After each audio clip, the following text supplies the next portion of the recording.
that's cool. So he's like, just know that you have that access through me, and then I said, he said, he's sent some family members and they got a deal, being, relatives of Matt. And so my mom and Romy and I are sitting in the office, and I said, well, I can be your sister and this is your niece, and he goes, I was thinking more mistress. And I'm like, hey, nice. you wouldn't have said that last year. No, not that he's that shallow. Anyway, but it was like, so I said to my mom, I said, see, he wants to be my mistress, or he wants me to be his mistress now.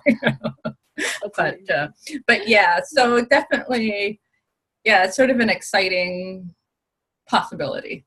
Yeah. And not even a possibility. I think it'll be a thing. Oh, so, yeah. Yeah. So. Oh, yeah. Especially when you do the Lucky Bitch boot camp. Yeah. I'm so excited. Yeah. But yeah, so in weight loss, I posted yesterday that I did the magnesium sulfate, sorry. So I drank, so I put 2 teaspoons of the Epsom salt in about, I don't know, less than 6 ounces of water, and I chugged that puppy back, and oh my God, you need a chaser with that. So I was kind of getting the shivers for a while. So that was around 1:00, and by 7:00 it was nothing. And I'm like, are you kidding me? So I thought, okay, I'm going to do it again. So I did it again. Well, half an hour later, I think the first one kicked in. So it's been 15 hours straight. Me and the toilet have been best friends. Oh no. So pretty nasty, but I actually feel like, okay. And then, so now I'm down 2 pounds. Wow. Okay, so you had gone up, you said 2 pounds, but so Mm-hmm. you're basically back down those 2 pounds. Yeah, I'm not at my lowest. I'm 0.3 away from my lowest, which is pretty much that's my lowest. Yeah. That's awesome. Okay, so when your goal is 147? Well, right now my goal is 149.0. That's what I want to see. That'll get me out of the overweight category according to BMI. But, I think on an emotional level, I think I really need to divorce myself from the number as well. Yeah, so, I feel you. And I know we were talking about that too. Because when I see my reflection, on Saturday, we were traveling down to Woodstock, and we got out of the car at a service center, and I'm walking, and Chris always makes comments now. He's like, oh my God, you're so skinny. Oh my God, you're so skinny. And I'm like, okay, is that a bad thing? And he's like, no, it still shocks him. Right. And as I was walking up to the door, I happened to look, and it was a profile of me, and I'm like, oh my God, I'm so skinny. It shocked me. I guess the outfit I had on too was very slimming. And I'm like, oh my goodness, I am, so I really need to look at that and not the 150.7 on the scale, because, and I remember this now as a teen and being at the gym and working out, trying to get some muscle mass, and people saying, oh, you're so skinny. And I'm like, yeah, and I'd get on the scale, and I was 147 or 150, and they would be blown away because they expected me to be 120, So it's sort of, so I don't know. I guess it's just the makeup of the body, right? So, yeah, it'd be cool if you could do a body pod analysis, or if you have any hydrostatic weighing around you. I don't think so. I think the only one's in Thunder Bay, but you do a dip tank where they dip you in water. That's the best method. But that'd be so cool, because then you could see exactly what you're dealing with. But I have a feeling you have a high composition of type 2 muscle fibers. Your muscles look bigger, right? Yeah, so you're probably genetically inclined. Are you good at explosive movements? What? Sorry? Explosive movements? Would you be good at jumping, sprinting when you were a kid? Oh, I was Bam Bam. That was my name as a kid. I could, if a couch needed to be moved, get Shannon to do it. So very, yeah, my mom called me Bam Bam. Yeah. I wanted to be Pebbles, but, I ended up being Bam Bam. Bam Bam wasn't cute. Yeah, very, a lot of, pretty muscular. muscular, but I don't do anything with it, right? So as a kid, yes, not so much now. I don't have that kind of burst. Okay. No, but that's Probably, cool. yeah. Yeah, you're Yeah. probably mostly type 2. Like if you look at say Type most 2. people from Africa, and like we're looking at sort of South and Central Africa, they're mostly type 1, which is very skinny, very lean fibers, and that makes them good for endurance. So they can run and run and run and run. And then if you look at, sorry, what's that? Is this like fast twitch and slow twitch? As well? You got it. Yeah, fast twitch muscle versus slow twitch muscle. So we all have a bit of both, but some of us are genetically more primed to one. So some genetic backgrounds are more type 2, which looks really big. They look bulkier. They're able to put on muscle faster, and they're better for like explosive, fast movements. They're not good for endurance. And then the rest of the population kind of falls somewhere in between those two with a mix of both.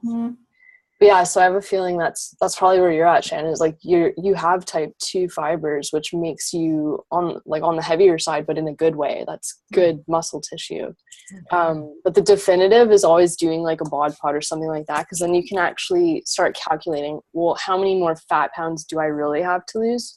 Maybe it's not that much. Maybe I'm in a pretty good space. Mm-hmm. Yeah, that'd be cool. Yeah, there's a guy here who does, he's like a chiropractor and he does all kinds of other things, but I don't know what the test is, but I think he hooks you up somewhere on your hand and your ankle, and then they send waves through. What's that?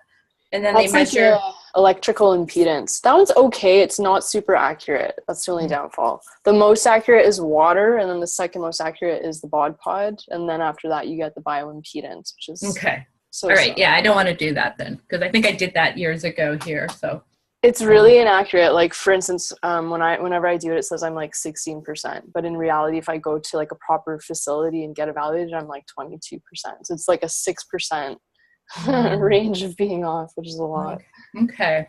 Yeah, maybe I'll do a bod pod in the summer sometime, I was gonna say we should plan like a trip when you come up here, and we'll do a day of health stuff together, like bod pod and the IV. At Weir.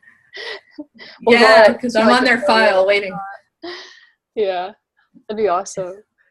Yeah, definitely. I need an infusion today. I did my daughter's probiotics last night, so I think that might have caused some, because I take what's the brand I take? It's blue encapsulated. I don't know. Probiotic 50B. Oh, okay. So I take that one capsule every morning. But then Romy takes the Genestra HMF Replete, and so I did like 1.5 teaspoons of that in water last night, because I figured with all my salt water going through, I needed to replace it.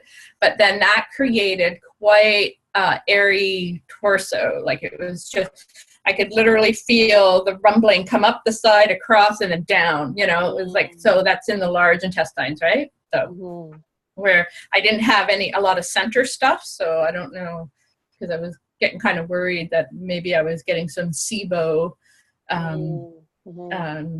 reaction, which could be possible, right? So it's not something I'm ruling out, but it was like, it's all really large intestine issues going on right now. So okay. But Replete's really intense, right? It's like I think 150 microorganisms versus like the average probiotic being 25.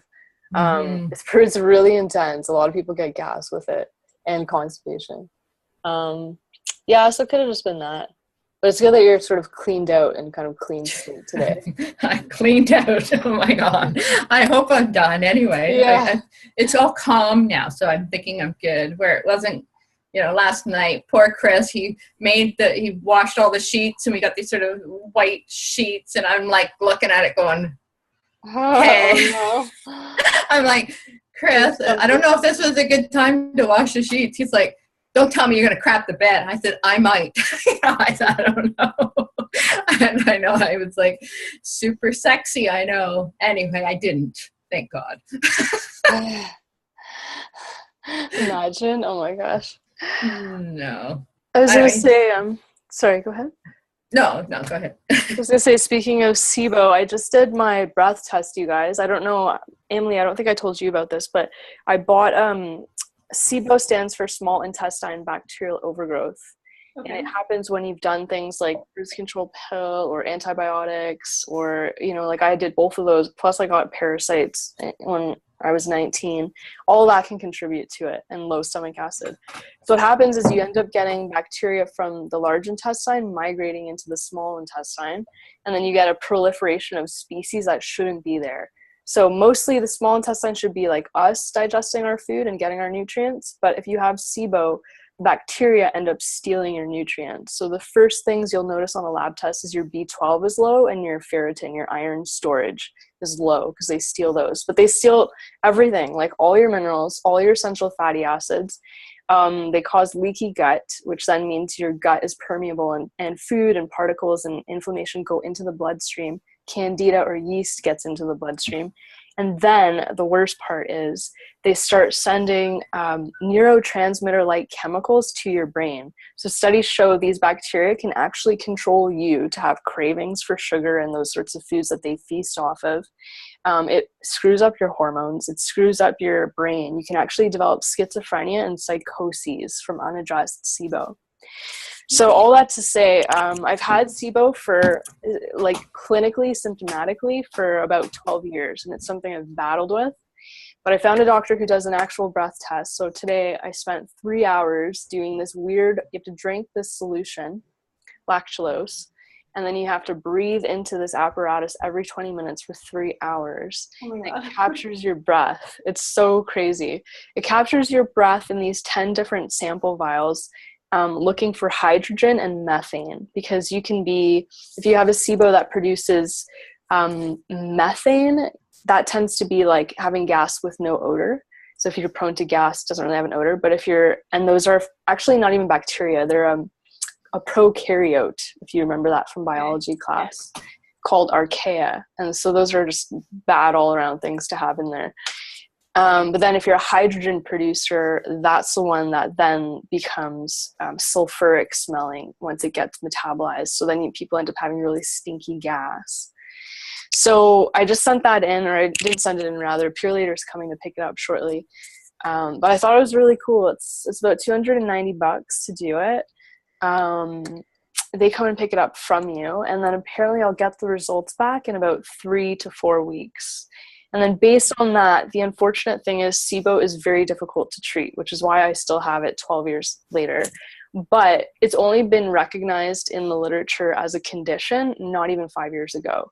So it's something that I've known, I've struggled with this batch of symptoms, thinking it was the parasites, but I've done parasite cleanses ad nauseum with no relief.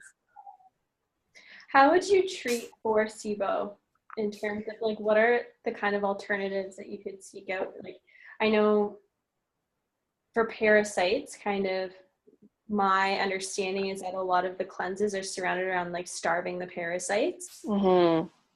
Would it be similar there? Because if they kind of take all of the essential nutrients and minerals, like you're depriving your body, and at the same time, like it's like you're kind of teetering on like not having enough or having enough, and then parasites steal it, or like bacteria steal it. Yeah, you got it. So what you're saying, it sounds like, is like, how do we starve them without starving ourselves, right? Mm-hmm. Yeah. So parasites, they're their own bag. Typically the herbs we use with those are like pumpkin seed extract, wormwood or absinthium. Poe Darko is another one. Cinnamon is really good. There's like a whole collection that you'll learn about. Black walnut husk.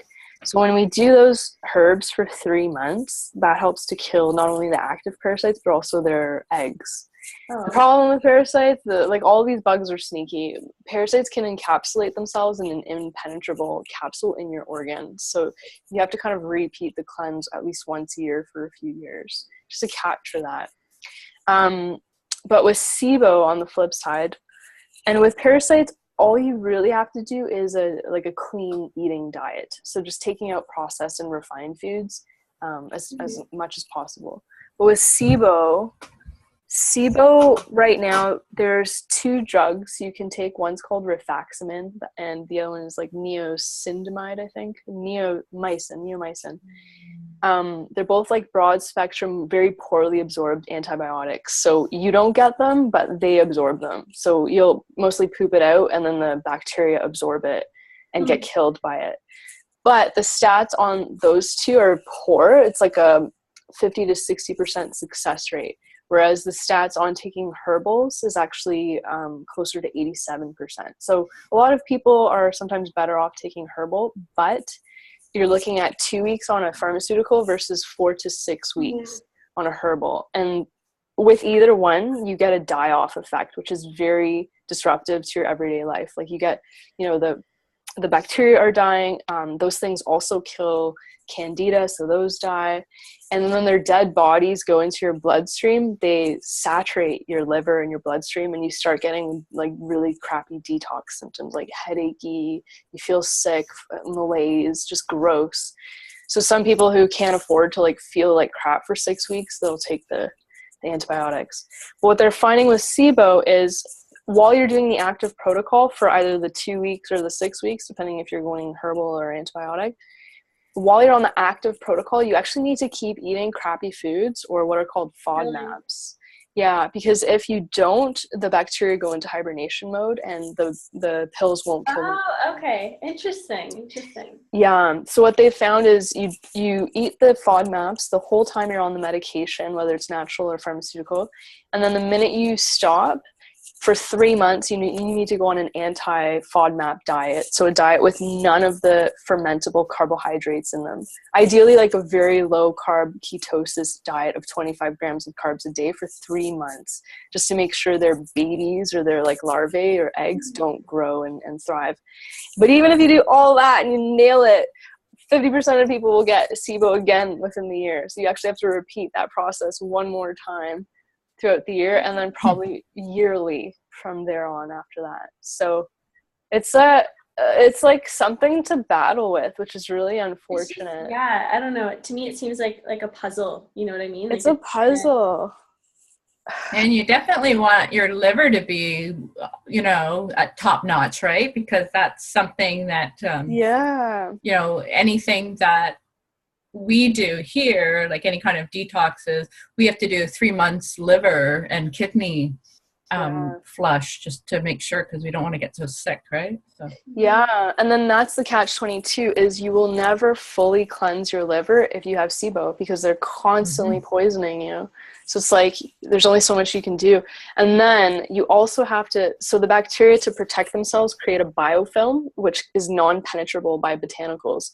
So you then have to take something that breaks down biofilms while you're actively in treatment, whether it's N-acetylcysteine or serrapeptidase.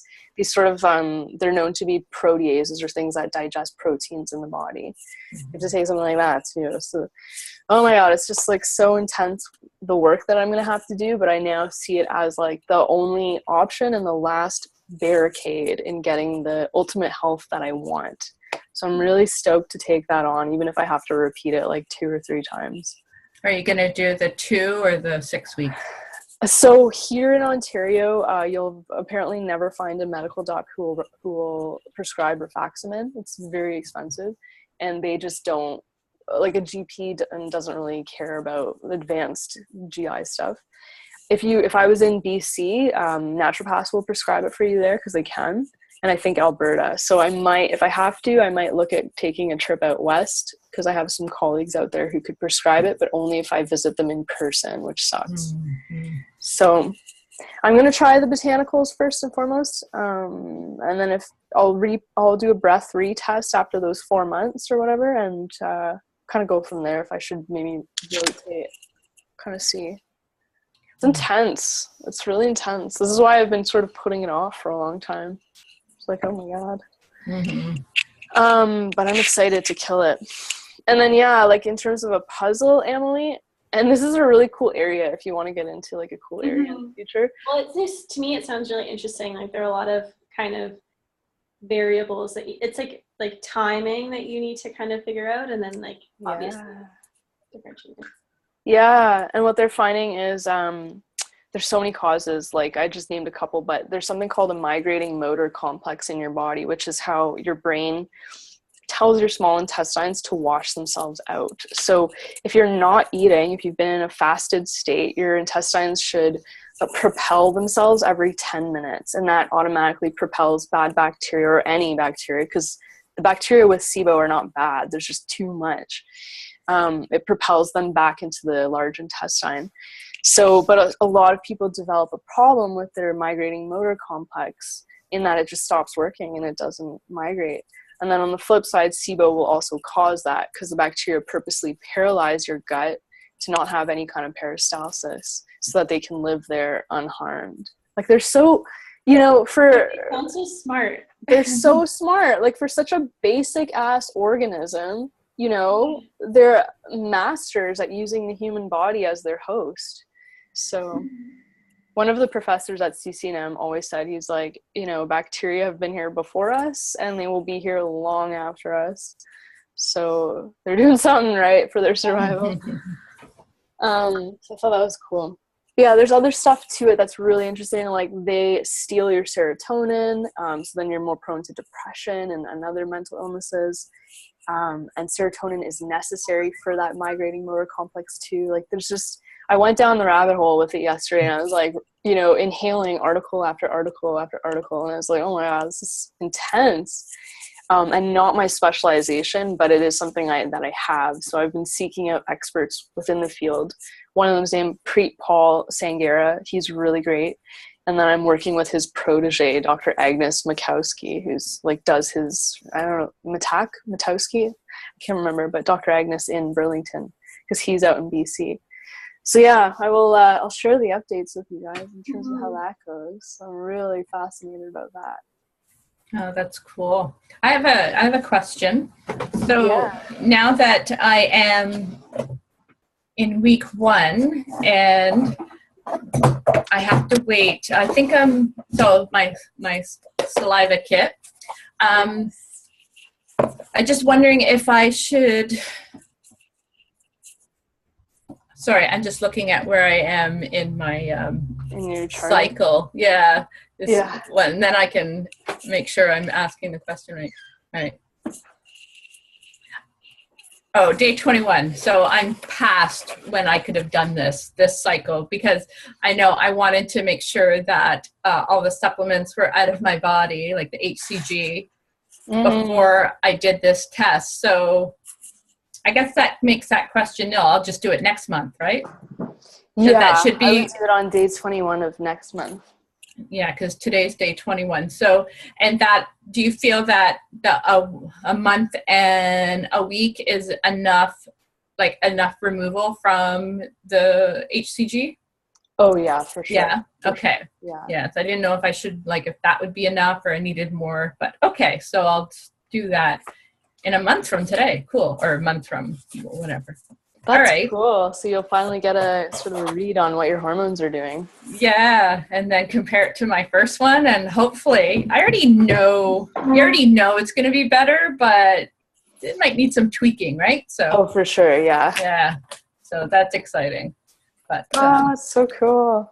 Yeah. Yeah. So Shannon, you guys, she did her salivary hormone testing a while ago, and. So we kind of knew where she was starting from before she began the protocol. So HCG is known to help with progesterone, with estrogen dominance, with cleaning up ovarian functioning, with thyroid functioning. So it'll be really cool now that Shannon's doing a retest to see like what's all occurred there and what's shifted. And then maybe too what still needs a little bit more shifting. It also impacts the adrenals, so it usually cleans up adrenal issues. Not 100%, like a lot of us have done damage for 20, 30, 40 years, so it's not going to undo that automatically. But yeah, it's going to be really cool to see like what kind of shifts you've had. Mm-hmm. Yeah, because I had estrogen dominance. My progesterone was low normal, and my testosterone was like through the floor. And then my cortisol slope sucked at 5 o'clock, like really bad. But I did have a slope, but it could have been improved. It was on it was a little ski slope. It was a bunny hill, not a nice ski slope. Yeah. So nice. Yeah, and then which is kind of interesting too.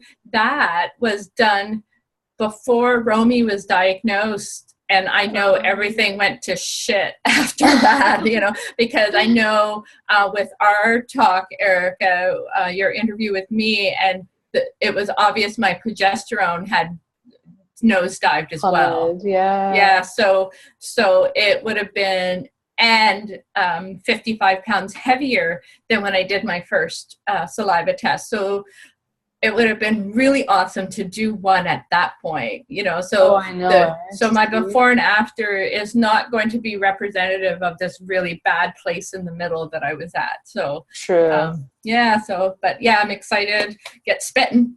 Yeah, it's a lot. Oh, I know. If you ever run this on patients, Emily, it's like a severe amount. It's 10 mils at first, and then it's like, I think 7 or 8, and that's a lot of salivating into a tube. It's so disgusting. Is it 10 milliliters like a day, or 10 milliliters like an hour? Or 10 mils in the morning, and then it's like 8, 8, and 8, I think. What's your kit, Shannon? Yeah, it's I think it's 10 it's 9, 12, 5, and 9. So you have at that time, and there's there's four vials. I think the first one is definitely 10, and then the rest are. Look at the size of that. It's it's all sealed. I almost threw up doing this test because I'm like, this is the most disgusting. I hate saliva.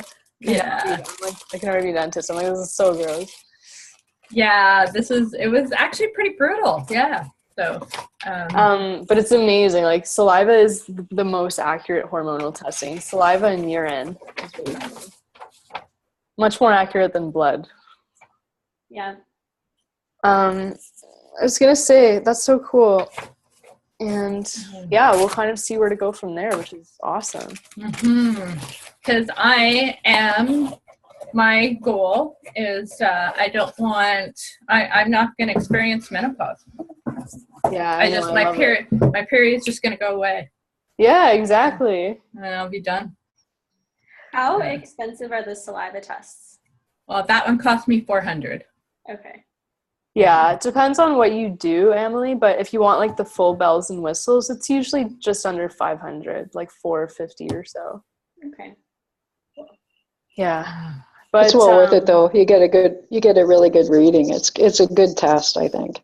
Yeah, I was gonna say, you've done it, right, Cheryl? Yeah, I've done it twice before, and actually now that you're mentioning it, Shannon, I think I'll do it again. Yeah. Yeah. It's so cool. Yeah, like, what did you learn from it? Well, I mean, I really learned why I was feeling the way I was feeling, you know, because you don't really know in advance. You're thinking, what's going on? And I think the second time I did, I was menopausal, so it was like, I didn't know what was going on in my world.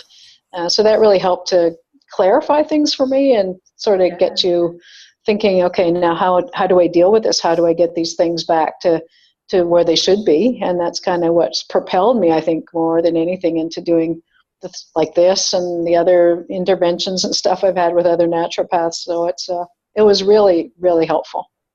It's highly recommend it. Right? Yeah, it is. And it's just like, it's such a nice objective insight into like, okay, this makes sense. Like, now I get why things are happening. Yeah, and at first you think, saliva, really? But it's like, wow, yeah, it works, and and it is a good medium, right? The best, I guess, to test. So it's cool. That's cool. Yeah, so that'd be neat if you run it again too, and kind of see where you're at. I think I will. So cool. I was looking at mine today because I was filing all my labs away, and I saw my salivary. I had no cortisol, and then I had no progesterone. Like, I literally was 29 at the time, and I had the hormones of like a worse than being menopausal situation. It's crazy. I'm on bioidentical hormones, and I love them. Like, I swear by them. I don't think I'll be on them forever, but definitely as I'm cleaning things up, they've made a world of a difference. Like, just being on DHEA and progesterone cream. For a short time, I was on estrogen cream, strictly like in the bikini region, because it helps those tissues heal.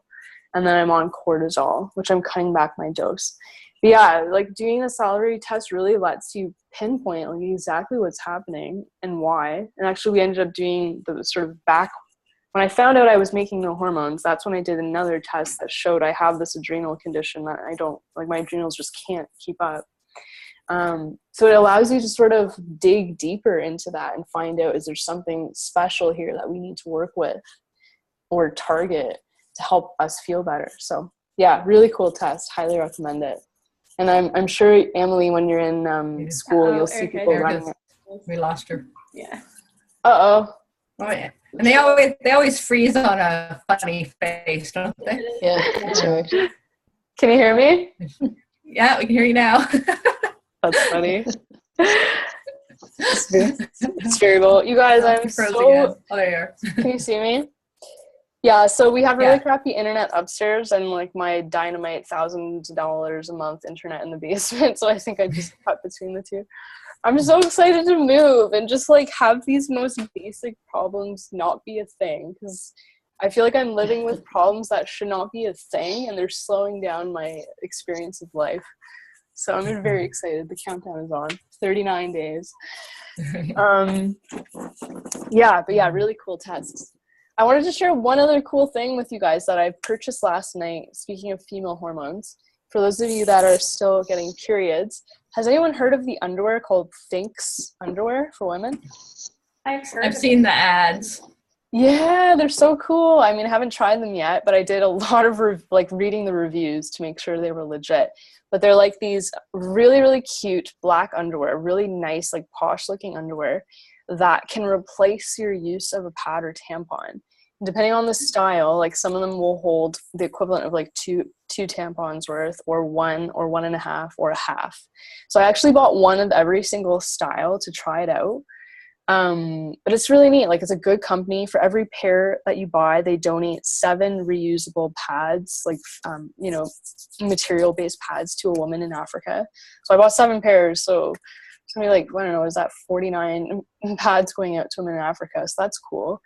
And it's like a tri-layer technology. So the first layer keeps you dry and like wicks moisture away, and then the other 2 layers are more absorbent. I don't know all the science behind it, but all you have to do is throw them in your regular laundry to wash them. And so why I like this idea is it hugely reduces environmental impact, because you don't have to keep buying into the whole tampon and pad industry. That in and of itself exposes women to chemicals. Like, you know, if you're using traditional tampons or pads, there's dioxins from the bleach, which are linked to cervical cancer and dysplasia. Just like you're reducing that whole environmental footprint, you're reducing your own exposures to things. Tampons, I would prefer to use those, but those are also linked to endometriosis and poor fertility, so I'm trying to get away from that. So yeah, I'm super stoked to have supported that company and purchase those and try those out like ASAP when they arrive.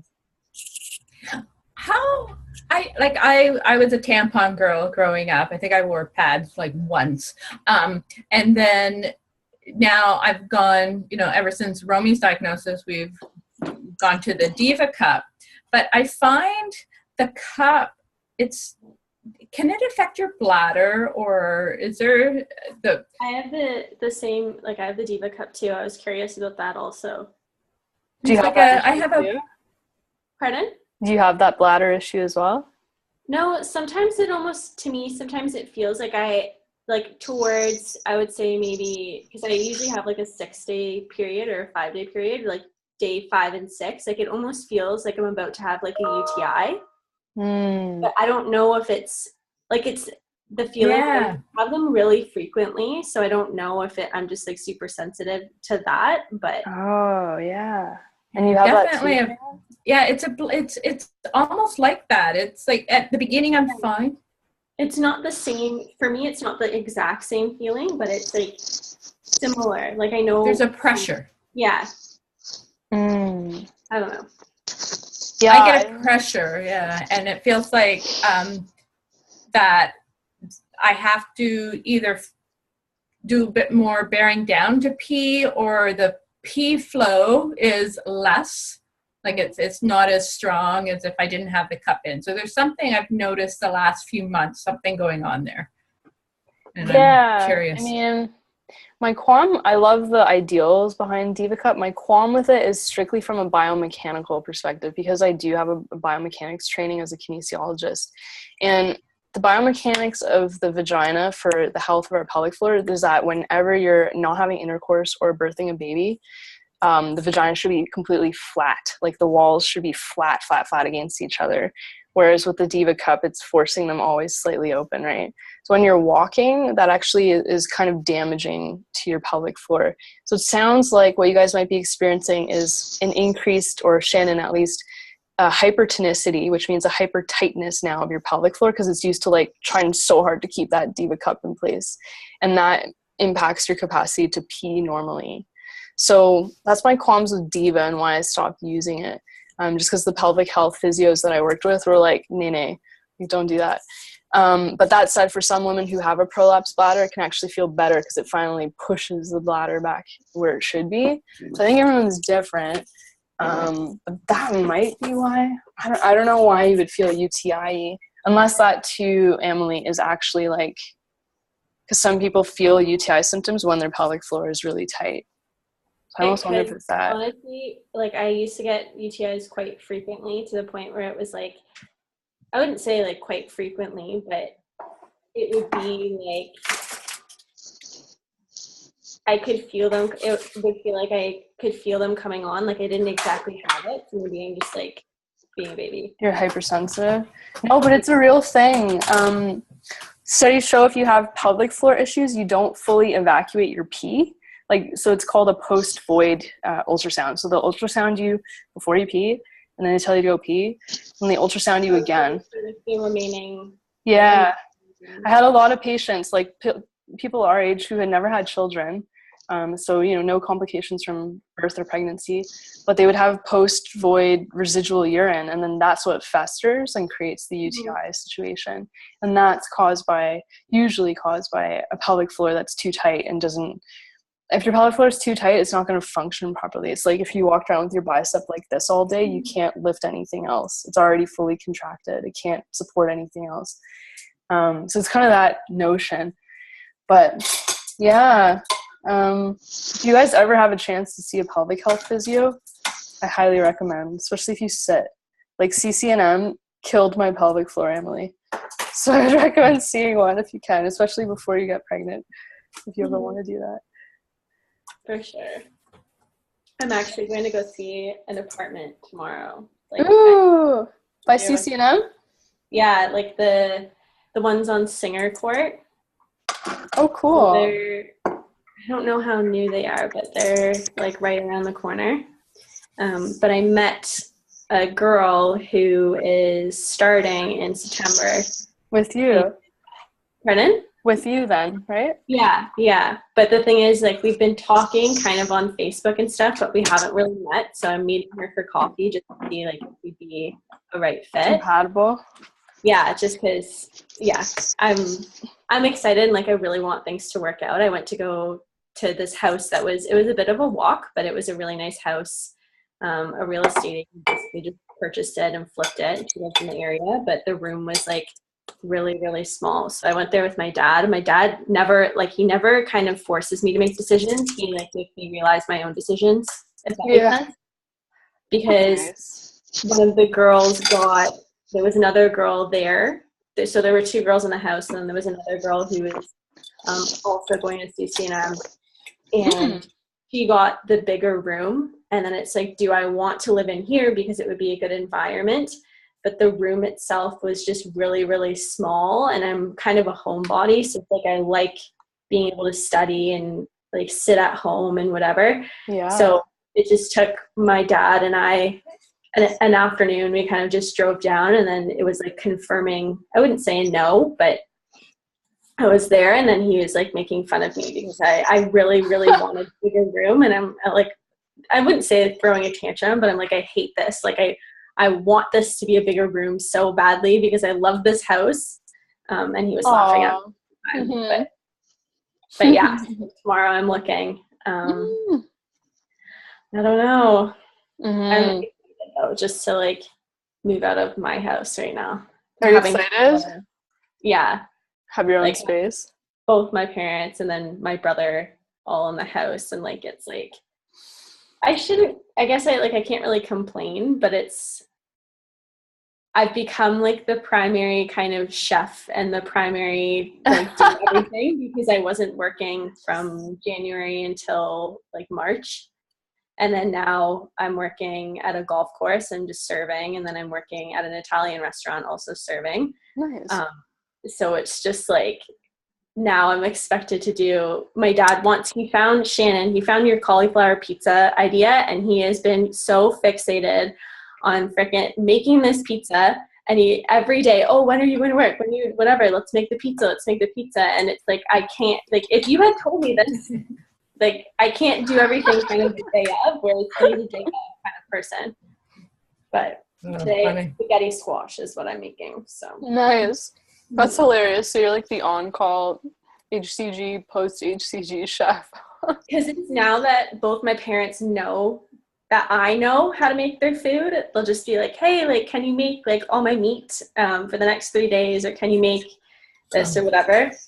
That's and pay up. Yeah, and it'd be good if they like told me if we had some sort of game plan, but usually it's my dad, because my dad doesn't really have like a full-time 9-to-5 job either, so he just putters around and then is like, so what are you up to? Do you want to go to Agra Meats? And I'm like, I'm going to work in 20 minutes, like I can't go. But it's good, like I'm just excited. I'm one of those people that I like being like really kind of organized and having like a plan of execution and all neat, whereas my dad is very, I wouldn't say opposite, but he's very kind of knows where everything is, but would not be the most, I don't want to say he's disorganized, but he's not the most kind of like particular as I am. So but it's good. Oh my God, you just explained my living scenario perfectly. Like my standards are like insane. I grew up with, you know, a dad who was in the army, and everything has its place and it's perfect. But also there's like a pride of ownership too at my parents' house. Like everything is in good working order and functional. And then here it's like no one covers the barbecue in the winter, so it's rusty and crappy now. No one covers the pool with a pool cover, so there's leaves that look like somebody died and threw a corpse into the bottom of the pool. No one wants to go swimming. Nobody painted the pool or protected it, so all the paint on the trim is coming off and peeling off, and I'm just like, these are only 3 out of like 7,000 examples of how ghetto it gets around here. And like you said, it's like, I'm so appreciative, I'm so grateful, I love my family being around me, but at the end of the day, I'm like, I can't find where anything is. They've broken and lost so much of my stuff. It's just like, oh my God, what else is gonna break today? What else, you know, is gonna, they somehow like leaked all of my laundry detergent everywhere after I just bought a new huge thing of it. It's just like, oh my God, I just want to be in my own space where I can control what happens to my stuff. It impacts your success, right? Like, do you think you could keep studying and being successful if you had to live in that environment? Like, I think I could, but I think I could like very uncomfortably, if that makes sense. My headspace and like kind of psychologically, I think it would be very distracting.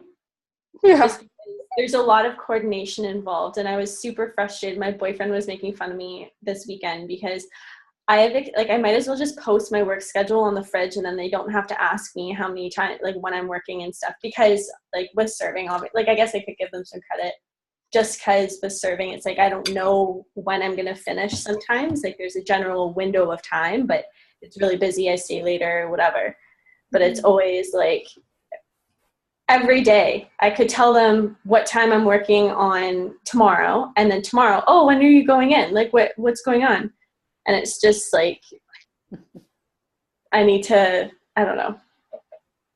It's a coordination of things, I would say, because my brother and I are both kind of working. We were both students, and we're both going to be students next year. And then my mom's a teacher, and then my dad does a bunch of stuff. So it's like trying to figure out what's going on is just, that's a challenge for us, I would say. That's kind of crazy right now. Oh, sister, I feel you. What's your you have sorry. I was just gonna say, then you have kids, and then they want animals, and then they wreck all your shit, and you have nothing nice, and then you're just all over again to me? No. Oh my God, yeah. Mostly the animals, but kids, they're so destructive too. Like I can't have anything nice yet. So once they go off to school, then I wanted Chris to make me a girl shed, you know, like he has his shop to go into. I wanted a girly shed that no one was allowed in. Only had my pretty stuff, no animals to claw and wreck and chew and pee on. And anyway, but yeah, that's my contra to that topic. Oh no. So okay, I've gotta start grooming Alice right now to be neat and tidy. Okay. Oh yeah. Oh. I know I like pets, but I don't like the messes. What's your game plan on when you want to move out, Emily? I think probably, like, for me, I'd probably want to move out as close as possible to my start date, like, so September 5th. So I'm planning kind of more last week or last couple weeks of August. Mm-hmm. Just because, like, if I'm signing a lease now, like, I'm paying upwards of, like, $1,000 a month, like, to go. Mm-hmm. I wouldn't say 1,000, probably around that. But yeah, so I'm kind of, I don't know. Also too, because I'm working in Georgetown and in Milton at the Italian restaurant, it's just going to be kind of hard to, essentially I'd still have all my stuff here until the end of August anyways, just because it's easier to get around and then I'm not driving and stuff. But yeah, that's cool. It's good, I was going to tell you, I lived in a place called Havenbrook. It's about a 15-minute walk to the school, and it's really close. It's really nice. It's like a 2-minute drive. Don Mills and Shepherd. And a 1-bedroom is $1,000, so I was able to live there by myself. I'm a loner. A 2-bedroom is $1,200, so it ends up being $600 per person, and then a 3-bedroom is $1,450, so it's like under $500 per person, and they're big. They're like old school apartments that have been updated, so they have a huge square footage. Nice. So check that out too, because the prices are ridiculously good. How did you like living by yourself? Oh my god, I loved it. I've lived with people my whole life, so that was like the one single year that I was completely alone, and it was magical.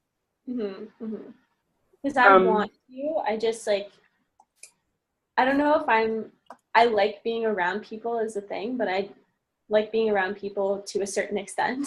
Like, me too. Well, that's what I like, because I would walk to the school like on a Saturday and study with my friends, and then we'd go out and eat like at the corner restaurant, and then I would go home and I would have my like introversion time and then my social time. It's close enough that you can bike there in a couple minutes. And you get to like stay after class and go out for dinner too and hang out. So it's like you get enough of that, but then you also get your like retreat time. You're like removed kind of from, yeah. So it depends on what you're looking for. But if you do it alone, it's doable. And then if you get a roommate and do like a 2 or a 3-bedroom, it's even cheaper, which is so good. You said it was called Havenbrook? I just sent it to you in a private message in the chat. It was a really good building. It was really clean. A lot of my friends live there. There's no roaches or anything like that. Good. And the rent is really good, and it doesn't get jacked up every year. That's awesome. And like I said, 15-minute walk to school, 15-minute walk to Foodland, which is the grocery store, and 15-minute walk to that mall. What's that big mall at Don Mills and Shepherd? I think it's Shops at Don Mills or Fairview. Fairview. And then if you want to go to Shops at Don Mills, you just hop on the 25 minutes, like a 10-minute ride, and then you can shop at Metro, and that area is so cute. And if you stay on the 25, it takes you all the way down to like Pape, which is the Danforth, like Greektown, Toronto. And that's like a 20-minute ride. So it's on the subway line, which I like. It's on the bus line, which I like. It's walkable to the school. It was really like the best of everything I needed while being affordable. Nice. Okay. Well, I'll definitely look into it, because I know my dad and I, like last week, we looked, and then I kind of explained to him, because their biggest concern for me is kind of my safety. Like if I'm living by myself, it's like you're a young girl, like living by yourself, whatever. Yeah.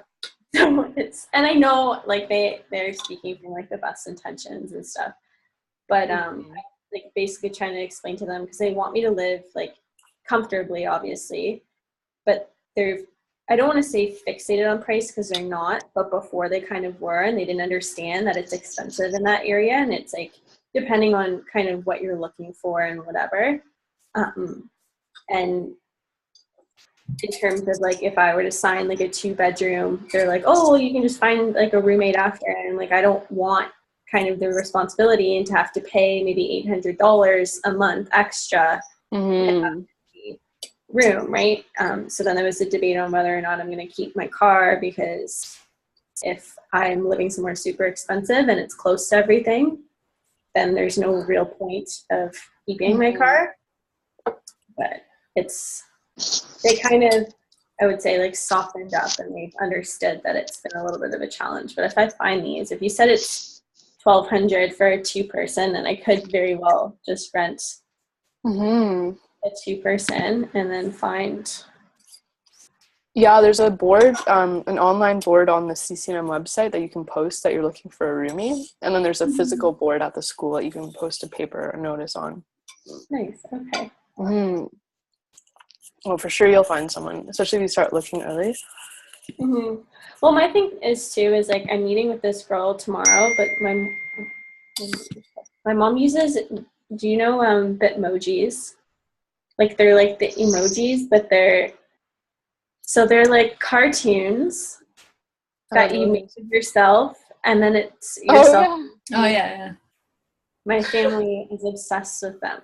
So I just got a bunch for my mom because she folded my laundry, and she's like all of these with her being like, "You're welcome," and like.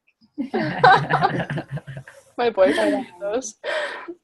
What was I saying? I forgot.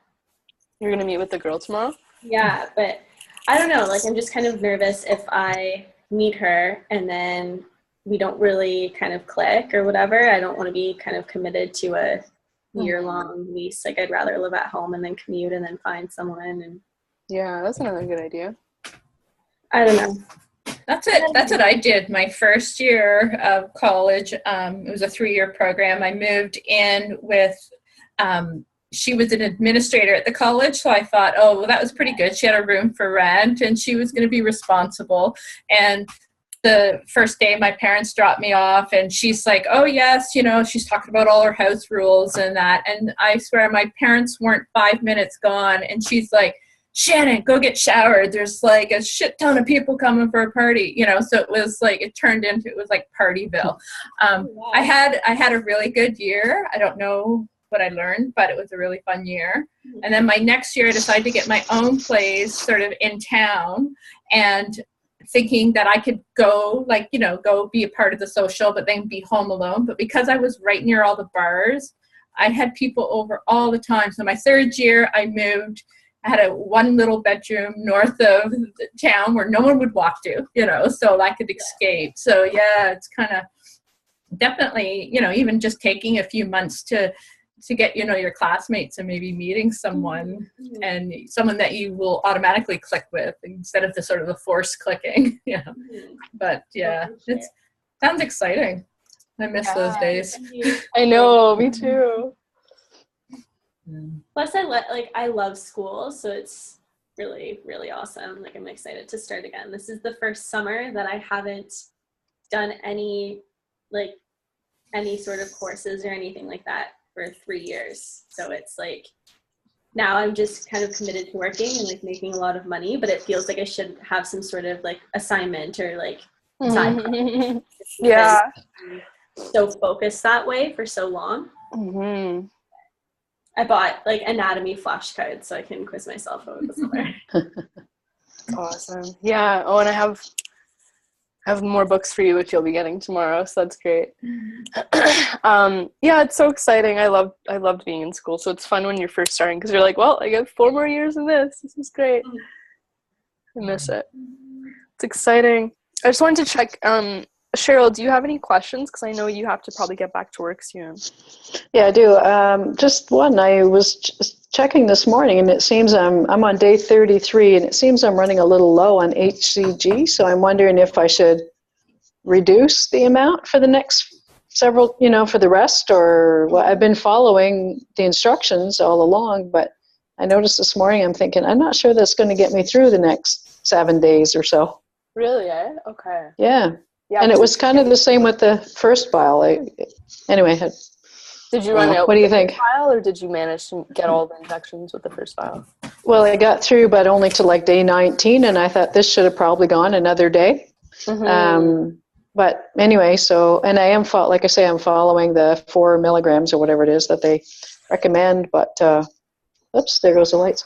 But yeah, so I don't know what you would suggest I do. Yeah, so you're hitting the 20 mark, or the 200 IU mark. Yeah, they have it on this, the graduation on this they said go to 0.4 on this syringe. So that's what I've been doing all along. So Okay. anyway. Yeah, so I would first make sure your plunger lines the black part of the inner syringe, make sure it lines up exactly with the 4s and not underneath of it, because I was doing that where I would pull it slightly back so that the liquid would go to the mark and then the plunger was underneath of it. So don't do that. Just make sure you're not doing that. The other thing, No, I haven't been doing that. Yeah. No, okay, I've been perfect. putting the black on the 4. Yeah. Oh, good. Okay, so the other thing you can do, you could try skipping a day. So it generally doesn't hurt to just skip a day of HCG because the levels in your blood stay there for about 3 days. So that's one method we do to stretch it out, is like skip a day today, maybe skip a day in another couple of days. Okay. The other thing you can do is actually reduce your dosage. So whatever the equivalent, like New Image says to take 200 international units, you can actually bring it down to 175 or 150 and still get really good results. Some people actually feel better on a slightly lower dose. So you could test that out too. And you could also just test out sort of all of the above just to stretch it out. If you do all of that, you'll end up probably having more than the next 10 days because you want to actually hit day 43. So 43 total injections, and that'll equate 40 days of very low cal diet with an injection, plus you had your 3 fat load days at the start. So you want to hit 43, but you'll probably find you could extend it a little bit, which is okay too. You can keep using it up until it's gone. So I would say, and what we do is we use our hunger as a gauge. So if you're feeling particularly like you feel hungrier in the afternoons before mealtime, and it's no mealtime is in sight for the next couple hours, that's a sign that your dose is too low. So I would just bump it. So say if you're at 150 IUs, bump it to 175. But usually most people are actually great somewhere between 125 and 175. So that's totally fine. Okay, so I'm doing it. I'm not doing the injection, right? I'm doing the drop or the under the tongue thing. Right. Okay. Yes. Okay. That's what I was going to bring up. I was like, okay, because I thought, we can like preload. I'm like, wait a minute, she doesn't have the injections. Yeah. Totally clued out there. Okay, so 0.4, and that equates to 200. So I'm guesstimating each of the points represents 50 international units, right? Yeah, I would think. I would think so. So I think if you could go as low as like, I would go as low as 3 or between 3 and 4, like right in between the two. Something like that. Yeah, I would try that out. I'll try 3 and see how that goes. And if I have to bump it up a bit, I will. But. Yeah, I think that'd be a great idea because, like, honestly speaking, most people feel good on a lesser amount too. And it actually sometimes makes for better weight loss. So try that. And then if you need to, try skipping a day too, because the level will stay high enough to lose weight. And then you can stretch it out. Okay. So I'm going to 43 days, right? To 43 total days of HCG. Okay. Yeah. Right. Excellent. So this is the home stretch then, 10 more days. Yeah, it's cool. I'm down 22 pounds this morning. So wow. That's great. Yeah. That's awesome. It's cool. Yeah. Congrats. It's phenomenal. Thanks. Yeah. So good. Really good. So good. Did you have any other questions too, Cheryl? No, that was my major burning thing for today. Your major burning one. Cool. And I just want to check in, Emily or Shannon, do you guys have any other questions? No, good. Guys, we're good so far? Yeah. Okay, awesome. Cool. Well, we can wrap it up for today, but we will meet again Thursday night at 6 p.m. Eastern Standard Time. So I know we'll have an announcement about that. But yeah, good luck, Emily. I'm super excited for you. And I just sent the link to her, and she's like, "I'm gonna make an appointment." So nice. Yeah, go check it out. The staff is great. Yeah. It's a clean building. They super helped me with like stuff. And when I was pregnant, I broke my lease without, I broke it before it was supposed to end, and they didn't charge me. I was like, "I'm pregnant. I'm gonna move back home with my mom." And he was like, "Okay, I'm not gonna charge you." So it was they're good people. Yeah, so good luck. Good luck to you, Shannon. I hope you stop pooping. Hope you go back to normal pooping. Yeah, it's been good. I think we're calmed down now. So I might attempt a little lunch. So we'll see how that goes. Awesome. And good luck, Cheryl. Let's stretch it out and get you to the finish line. Okay, will do. Awesome. All right, have a good day. fantastic Have afternoon. a good day. Bye.